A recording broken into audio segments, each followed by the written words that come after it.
topsy-turvy for the rest of the week. Mild today, but much colder for a while, and then we see that milder air returning towards the end of the week. And we can see that quite clearly with Aberdeen. 12 today, but only +2 tomorrow. And the reason, the mild west to southwesterly winds that we have today are going to be replaced by increasingly strong northwesterly winds, particularly over Scotland, where it's going to be bitterly cold. So for this afternoon across Scotland, we're going to see a fair amount of cloud in those mild winds, bringing in some rain to western and northern areas as we go through the afternoon. But as we've already seen, temperatures in Aberdeen and the Moray Firth up to around 12. And then with those northwesterly winds packing in tomorrow, temperatures just a few degrees above freezing and accompanied by some heavy snowfall too, particularly over the Scottish mountains.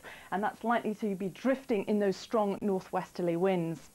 Well, the change in the weather is going to be brought about by these cold fronts coming in from the northwest, sweeping quite quickly southwards, and that's how the picture looks for midday tomorrow. But as we can see from the tightly packed isobars, some very strong winds around.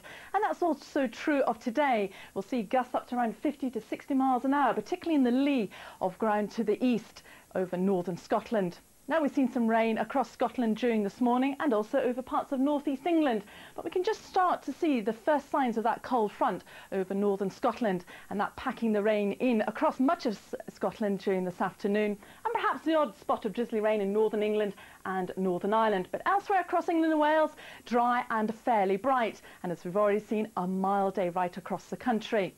Now tonight, those cold fronts push their way southwards quite relentlessly, clearing into the Channel by dawn, cold air in its wake, bringing that snow into northern Scotland with a hard frost. So tomorrow morning we see a lot of snow, as we will tomorrow afternoon in the north, elsewhere bright with sunshine and not too cold in the south. Bye-bye.